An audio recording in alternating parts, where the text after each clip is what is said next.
प्रणाम सब गोटे के। आइ हम फिर एगो कविता लऽ कऽ आयल छी। ई कविता हम ही लिखने छी, अहाँ सब लग राखि रहल छी। अपन प्रतिक्रिया जरूर देब, बतायब कमेंट में। कविता छै, शीर्षक छै लिखल जायत कविता लोकतंत्रक नाकामयाबी पर। एना छै कविता। मिटा देल जायत एक दिन हमरा पर और अहाँ पर लिखल कविता। मिटा देल जायत एक दिन हमरा अहाँ पर लिखल कविता।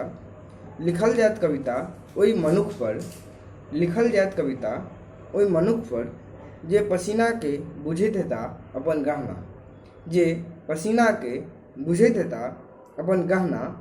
लिखल जायत कविता हुनका पर, लिखल जायत कविता हुनका पर जे कलमसँ राष्ट्र निर्माण करता। लिखल जायत कविता हुनका पर जे कलमसँ राष्ट्र निर्माण करता।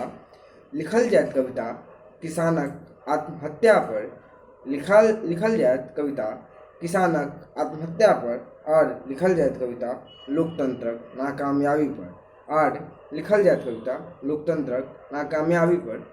धन्यवाद। आशा अछि जे कि अहाँके हमर ई छोट छिन रचना नीक लागत। धन्यवाद।